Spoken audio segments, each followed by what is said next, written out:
When people hear the term formative assessment, they often think of a particular kind of test or a particular kind of examination. And that's not what I mean at all. What I'm talking about is something that teachers do many times every day. The teacher has just taught something. The students look as if they understand, but she wants to check the students have really understood it. So she asks a question. This is something that people sometimes call checking for understanding. How do they do that? In most classrooms in the world, they ask a question, which they have not planned in advance. They just make up a question. They ask the class, maybe 6 students raise their hands. The teacher picks on one of them, and if that student gives a correct answer, the teacher says, "Good," and moves on.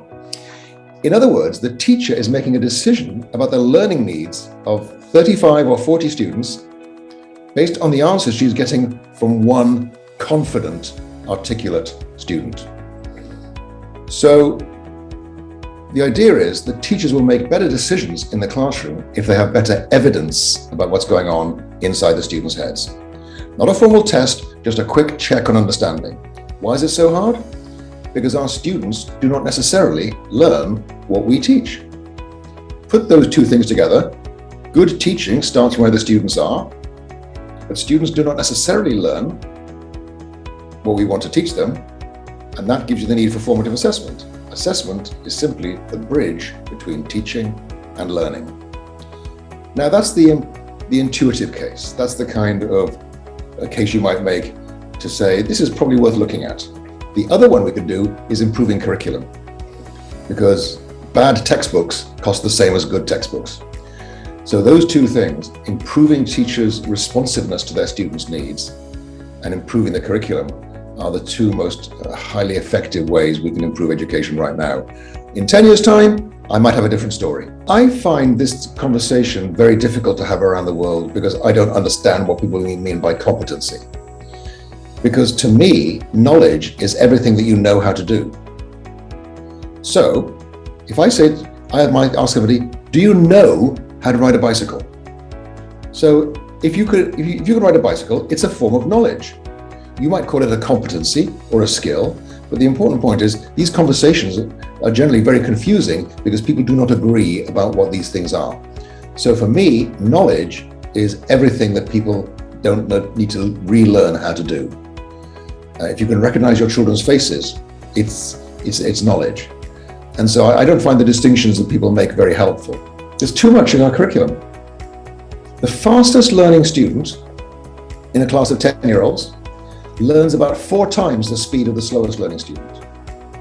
And we have got enough in our curriculum to keep the fastest learning students busy the whole year. So there's too much for other students. And there's no simple answer here. But what some teachers do is they just teach the curriculum. They do not care whether the students are understanding. I taught it, they just didn't learn it. Now, I think that is an immoral position. I think we should be trying to teach all of our students and making decisions about how important this is. And so I would say, as a matter of principle, we should take our curriculum and decide that 20% of it is desirable rather than essential. So let's say you have 35 students in the class and you have to grade, but instead of grading every week, maybe grade once every 2 weeks. And so in week 1, you give feedback to students about how to improve their work so that when they hand their work in for week 2, they get a better grade. So it's about thinking about those small steps you can take, about saying, yes, there's never enough time. Teachers always say to me, I don't have time to do this. And I say, you do, but you are currently spending it on something less valuable. And we see this shift all the time. Teachers start out by saying time is a constraint. They end up saying time is a precious resource.